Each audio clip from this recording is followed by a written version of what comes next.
Bienvenidas y bienvenidos a Del libro al micrófono. Hoy, vamos a sumergirnos en un texto que yo creo es esencial para cualquiera en el mundo de los negocios. Contabilidad y finanzas para Domis, de Oriol Amat.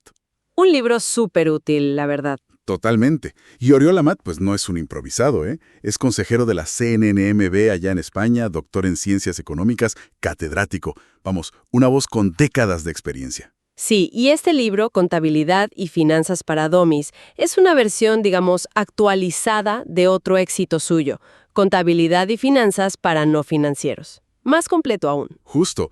Y la misión hoy, pues tratar de desmitificar un poco estos conceptos, ¿no? Contabilidad, finanzas, que a veces como que asustan.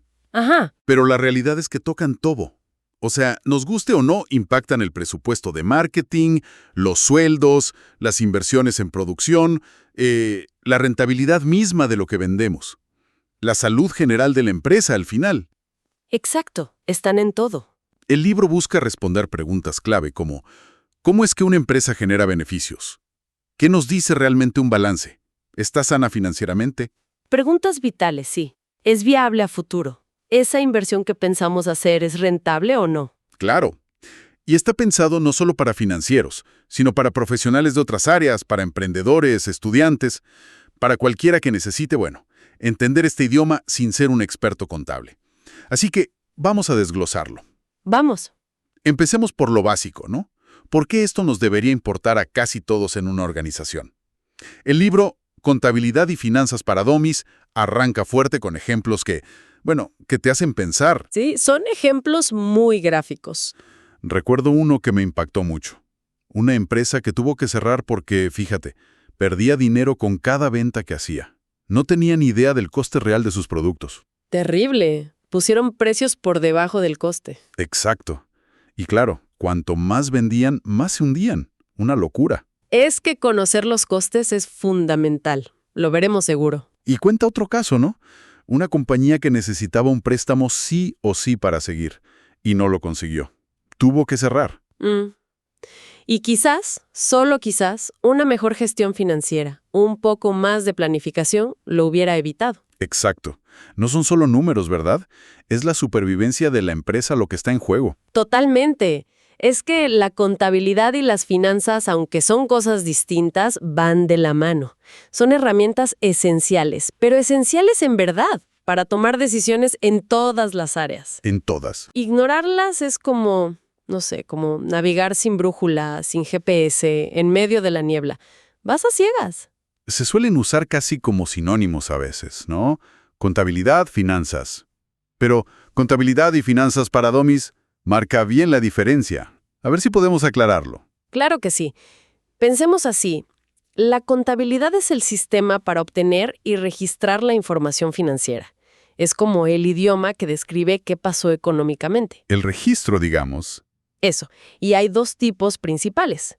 La contabilidad financiera, que es la que mira hacia afuera, para los accionistas, los bancos, Hacienda. Presenta el patrimonio, los resultados y sigue unas normas, ¿no? Para que sea comparable y fiable. Busca dar esa imagen fiel. Regulada, entiendo. Exacto. Y luego está la contabilidad de gestión o analítica. Esa es para adentro, para la casa. Calcula costes, ayuda a hacer presupuestos, define indicadores para controlar. Es mucho más flexible, se adapta a lo que necesite la dirección para decidir. Ok, contabilidad es registro y descripción. ¿Y las finanzas entonces? Las finanzas son más de acción, de gestión. Se encargan de manejar el dinero. O sea, decidir dónde invertir. Compramos esa máquina nueva, lanzamos este producto. ¿Cómo conseguir ese dinero? Pedimos un crédito, buscamos socios y administrar el día a día, los cobros, los pagos. La gestión activa del dinero. Justo. El objetivo es optimizar el uso de ese dinero para que la empresa valga más y, por supuesto, para que pueda pagar sus cuentas y sobrevivir. Ah, ahora veo clarísima la conexión. La contabilidad te da la información. El mapa detallado. El mapa, exacto. Y las finanzas usan ese mapa para decidir la ruta, qué hacer con el dinero. Precisamente. Una necesita la otra. La contabilidad da los datos fiables y las finanzas los usan para analizar, proyectar el futuro y tomar decisiones. Y en empresas chicas a veces la misma persona hace las dos cosas, ¿no? Claro, es muy común. En las grandes ya suelen ser departamentos separados, pero normalmente contabilidad reporta a la dirección financiera. Por eso son tan importantes las normas contables, como las NIF o el Plan General Contable en España. Aseguran que ese mapa base sea confiable. Sin confianza en los números, todo se complica. Queda muy claro. Bueno, el libro Contabilidad y Finanzas para Domis se mete luego de lleno en dos documentos que son clave. Y usa una metáfora que me encantó. La cuenta de resultados es la película y el balance es la fotografía. Es una analogía genial, sí. Describe perfecto la diferencia. La cuenta de resultados, que también se llama estado de pérdidas y ganancias, es la película. Muestra qué pasó, cómo le fue a la empresa durante un periodo. Normalmente un año. ¿Y la trama principal de esa película? Sencilla en esencia. Ingresos menos gastos igual a resultado, o sea, beneficio o pérdida. Te cuenta la historia de cómo se llegó a ganar o perder dinero en ese tiempo. Vale. Ingresos. Obviamente las ventas son lo principal, pero ¿qué más puede entrar ahí? El libro menciona otras cosas. Sí, claro. Las ventas de tus productos o servicios son el corazón, pero también pueden ser ingresos, por ejemplo, si recibes una subvención, si alquilas un local que no usas, comisiones, intereses de inversiones que tengas, o incluso algo excepcional, como si vendes un edificio viejo y ganas dinero aunque no te dediques a eso. Entendido. Y del lado de los gastos, ¿qué entra en esa resta? Ahí hay de todo. El coste de lo que vendiste, o sea, las materias primas, los productos que compraste para revender, los sueldos y la seguridad social del personal, claro. ¿El gasto de personal? Exacto. También servicios que contratas, alquileres, luz, agua, publicidad, asesorías, impuestos, los intereses que pagas por las deudas, y un concepto que a veces lía un poco, la amortización. Ah, sí, la amortización. Detengámonos ahí un segundo. El libro lo explica bien, pero no es una salida de dinero real, ¿verdad? ¿Como pagar un sueldo? Exacto, no es una salida de caja en ese momento. La amortización es registrar contablemente el desgaste, la pérdida de valor que sufren los activos que duran varios años. La maquinaria, los edificios, los vehículos, incluso un software o una patente. Se van gastando con el uso o el tiempo. Claro, aunque no pagues nada ese año por ese concepto, el activo vale menos. Y registrar ese desgaste como un gasto es fundamental para que el beneficio que calculas sea realista. Si no, estarías inflando tus ganancias. Como si un coche siguiera valiendo lo mismo después de 5 años de uso. Exacto. El ejemplo del libro es muy claro. Una máquina que costó 1.000.000 se espera que dure 10 años y al final no valga nada, pues la amortización lineal sería 100.000 cada año. Es un gasto que reconoce esa pérdida de valor, aunque el pago grande se hizo al principio. Entendido. Reconocer el coste del uso a lo largo del tiempo. Justo eso. La cuenta de resultados puede tener diferentes formatos, pero la idea es ver cómo se llega al resultado final. A veces se muestran resultados intermedios, como el resultado de explotación, que es el del negocio puro, antes de intereses e impuestos. Ahí entran siglas como EBITDA o EBIT, ¿no? Que se oyen mucho. Exacto. Son útiles porque te dan una idea de cuánto beneficio genera la empresa solo con su actividad principal, sin importar cómo se financia o los impuestos. El EBITDA, por ejemplo, al quitar también la amortización, da una idea aproximada del flujo de caja que genera el negocio. Ok, esa fue la película. Ahora vamos a la fotografía. El balance de situación. El libro dice que es la foto de un día concreto. Tal cual. Es una foto del patrimonio de la empresa en un momento dado, por ejemplo, a 31 de diciembre. Y siempre siguen la ecuación fundamental. Activos igual a pasivo plus patrimonio neto, tiene que cuadrar sí o sí. Desglosemos eso. Los activos. Es todo lo que la empresa tiene, donde ha metido el dinero. Correcto. Los activos son las inversiones de la empresa. Lo que posee y controla. Se dividen normalmente en dos grandes grupos. A ver. El activo no corriente, que es las inversiones a largo plazo, las que van a estar en la empresa más de un año. Edificios, maquinaria, ordenadores, vehículos, inversiones financieras a largo plazo. Lo que dura. Eso. Y el activo corriente, que es lo que se espera convertir en dinero, vender o consumir en menos de un año. Ahí tienes las existencias, lo que hay en el almacén, las cuentas por cobrar a clientes, facturas pendientes y el dinero líquido en caja o en el banco. Bien. Y el otro lado de la igualdad, el pasivo y el patrimonio neto, ¿qué nos dicen? Nos dicen de dónde salió el dinero para financiar todos esos activos. Son las fuentes de financiación. El pasivo son las deudas con terceros. Deudas. ¿Sí? Sí. También se divide. Pasivo no corriente son las deudas a largo plazo a más de un año. Un préstamo hipotecario, bonos emitidos. Y el pasivo corriente son las deudas a corto plazo, las que hay que pagar ya, en menos de un año. Lo que debes a proveedores, créditos bancarios a corto plazo, impuestos por pagar. ¿Y el patrimonio neto qué sería entonces? El patrimonio neto son los recursos propios. Es la financiación que, digamos, no tienes que devolver a un tercero con fecha fija. Incluye principalmente el capital que pusieron los socios al empezar o después y las reservas. Las reservas son beneficios guardados. Exacto. Beneficios de años anteriores que la empresa decidió no repartir entre los dueños y los dejó dentro para reinvertir o simplemente para ser más sólida.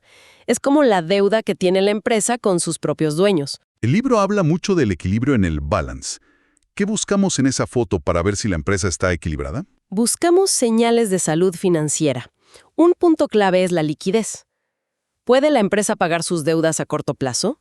Para eso, lo normal es que el activo corriente sea mayor que el pasivo corriente. Que lo que se convierte en dinero a pronto sea más que lo que hay que pagar pronto. Justo. Se usa mucho un ratio, activo corriente dividido por pasivo corriente, y se suele buscar que sea mayor a 1.5, aunque depende del sector. Si es menor a 1, cuidado, puede haber problemas para pagar las facturas que vencen ya. Y aparte de la liquidez, se mira el endeudamiento general. Sí, claro, la solvencia a largo plazo. ¿Cuánta deuda tiene la empresa en total, pasivo total, comparado con su financiación total, pasivo plus patrimonio neto? Una regla así muy general es que la deuda no supere el 50 o 60% del total. ¿Por qué? ¿Cuál es el riesgo de tener mucha deuda? Pues que la empresa depende mucho de terceros, bancos, proveedores. Es más vulnerable si suben los tipos de interés o si tiene problemas y necesita renegociar. Aumenta el riesgo financiero. Aunque hay excepciones, como los supermercados que menciona el libro. Claro, ellos cobran al contado y pagan a sus proveedores tarde, entonces pueden funcionar con otros ratios. Pero como guía general es útil. Y ojo, para entender bien la foto hay que leer la memoria, que da explicaciones. Y si la hay, la opinión del auditor, que valida que los números son razonables. ¿Ok? Tenemos la foto y la película.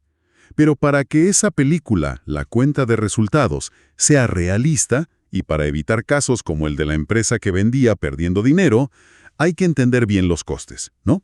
Ese punto parece crucial en contabilidad y finanzas para dummies. Crítico, sí señor. Aquí entra en juego la contabilidad analítica o de gestión. Es para uso interno, no tan formal como la financiera, y su meta es ayudar a decidir a qué precio vendo, qué productos me dan dinero y cuáles no. ¿Mejor fabrico esto yo o lo compro hecho? Decisiones del día a día. Totalmente. Y para eso hay que saber clasificar los costes. Una distinción básica: costes fijos y variables. A ver. Los fijos, como el alquiler de la oficina o el sueldo del gerente, no cambian, aunque produzcas más o menos, al menos a corto plazo. Los variables, como la materia prima o las comisiones por venta, sí dependen directamente de cuántas unidades hagas o vendas. ¿Y por qué es tan importante distinguirlos? Porque si los confundes, puedes meter la pata hasta el fondo con los precios.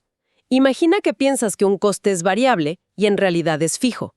Subestimarás tus costes totales si vendes poco. ¿O al revés?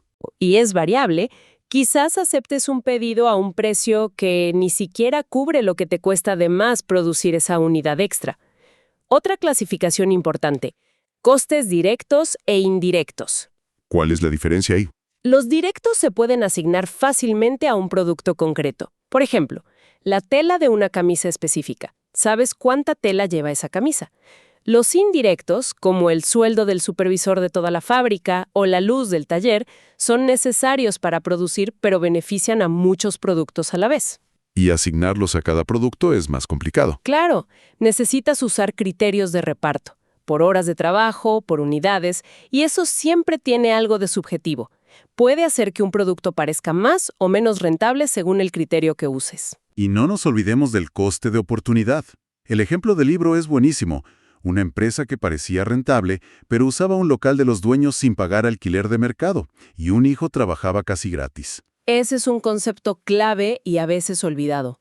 Cuando calcularon cuánto costaría alquilar un local parecido y contratar a alguien para ese puesto, se dieron cuenta de que, considerando esos costes ocultos o de oportunidad, El valor de lo que estaban dejando de ganar por otro lado. exacto, se dieron cuenta de que la empresa en realidad perdía dinero. Estaban poniendo recursos valiosos sin que eso se viera en la contabilidad normal. Ignorar el coste de oportunidad te lleva a tomar decisiones basadas en una ilusión. Madre mía, pensaban que les iba bien y estaban subsidiando el negocio sin saberlo. Queda claro que entender los costes va mucho más allá de sumar facturas. Muchísimo más. Es la base para fijar precios, decidir qué vender, cómo operar. Muy bien, ya tenemos los documentos, la idea de los costes. ¿Cómo usamos todo esto para hacer el chequeo médico financiero que propone Contabilidad y Finanzas para Domis? ¿Cómo diagnosticamos? Pues usando porcentajes y ratios, comparando cifras. Es como el médico que mira los análisis de sangre. A ver, ¿qué miramos en el balance? Una técnica es el análisis vertical. Cada partida, caja, clientes, maquinaria, proveedores, capital, la pones como un porcentaje del total del activo. Eso te da la estructura. ¿Cuánto peso tiene lo fijo versus lo corriente? ¿Cómo nos financiamos? ¿Cuánto con deuda y cuánto con fondos propios? Ver la composición de la foto. Eso. Y luego, calculas ratios clave. El de liquidez, activo corriente, pasivo corriente, para ver si podemos pagar a corto plazo. El de endeudamiento, pasivo total, activo total, o a veces pasivo patrimonio neto, para ver el riesgo. Y otros de gestión, como cuánto tardamos en cobrar a los clientes, plazo medio de cobro, y cuánto en pagar a proveedores, plazo medio de pago. ¿Y comparar esos ratios en el tiempo? Fundamental. Eso es el análisis horizontal o dinámico. Una foto está bien, pero ver si el ratio de liquidez está mejorando o empeorando año tras año, eso sí que te da información valiosa. Entendido. Y en la cuenta de resultados, ¿qué análisis hacemos? Parecido. Análisis vertical. Cada gasto, coste de ventas, personal, etc., como porcentaje de las ventas. Te dice la estructura de costes y los márgenes. El margen bruto se mantiene estable. Los gastos generales crecen más rápido que las ventas. Y un cálculo vital, el punto de equilibrio. El break-even, el umbral de rentabilidad.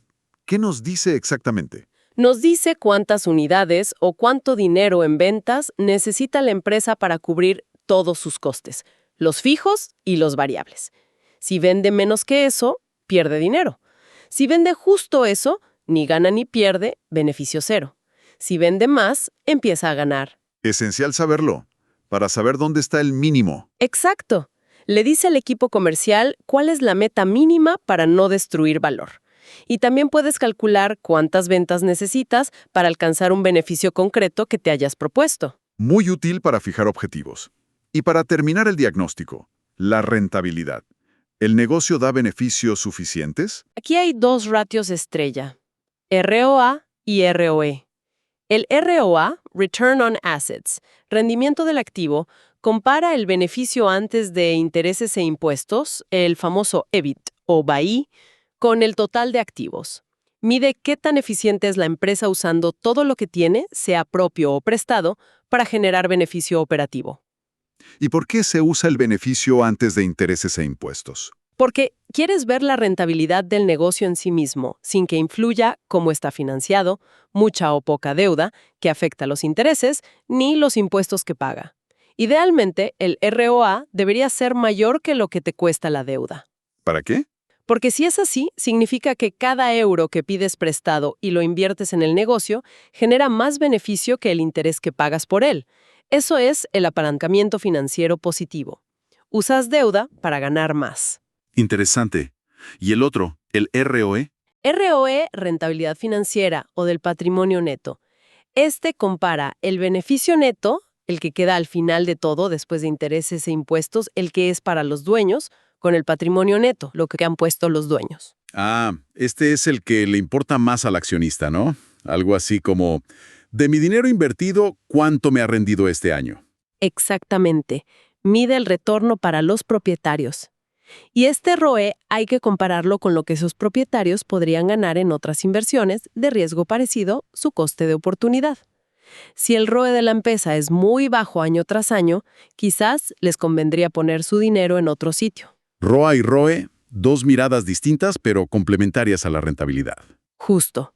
Una mira a la eficiencia de los activos totales, la otra mira el retorno para el dueño. Bueno, hemos cubierto bastante. ¿Por qué es importante? Las diferencias clave, los documentos, la importancia de los costes, cómo analizar, todo guiados por contabilidad y finanzas para domis. Pero, si tuvieras que resumirlo, más allá de los números, ¿cuál dirías que es el verdadero poder de entender todo esto? Buena pregunta. Yo creo que el poder real está en la capacidad de ver más allá, de entender la lógica económica que hay detrás de las decisiones. Te permite hacer mejores preguntas, ¿sabes? Claro. Negociar mejor un presupuesto, evaluar si una empresa es sólida, quizá como futuro empleador o cliente o para invertir, entender por qué aprueban o rechazan un proyecto. Te da herramientas para leer el mundo de los negocios, básicamente, y tomar decisiones más informadas, más conscientes, seas quien seas en la organización. Dejar de ser solo un espectador, ¿no? Exacto. Ser un participante que entiende el juego. Y el libro, como decías, recalca la importancia de la regulación, de las auditorías, para que podamos fiarnos de esa información, sobre todo en empresas grandes. Y eso me deja pensando algo para el final. En el mundo real, no toda la información es tan pública ni está tan auditada, ¿no? Pienso en pymes, en startups, en ciertos mercados. Cierto, la transparencia varía mucho. Entonces, cuando esa transparencia no es total, ¿cómo podemos intentar evaluar la salud financiera o tomar decisiones con algo de confianza? ¿Qué nos queda? Es una pregunta abierta, claro. Es un desafío, sin duda. Requiere más investigación, buscar otras señales, quizá confiar más en el análisis cualitativo. En fin, queda claro que entender estos fundamentos de contabilidad y finanzas, como nos muestra Oriol Amat en Contabilidad y Finanzas para Domis, es una habilidad clave hoy. No para ser contables, sino para, como decíamos, hablar el idioma de los negocios. Es poner unos cimientos sólidos para interpretar la realidad económica y, a partir de ahí, tomar mejores decisiones, sin duda. Esperamos que esta exploración aquí, en Del Libro al Micrófono, les haya sido útil, que les haya picado la curiosidad. Si quieren más análisis como este, bueno, les invitamos a seguirnos en nuestras redes sociales, busquen Del Libro al Micrófono y ahí seguimos la conversación. Eso es.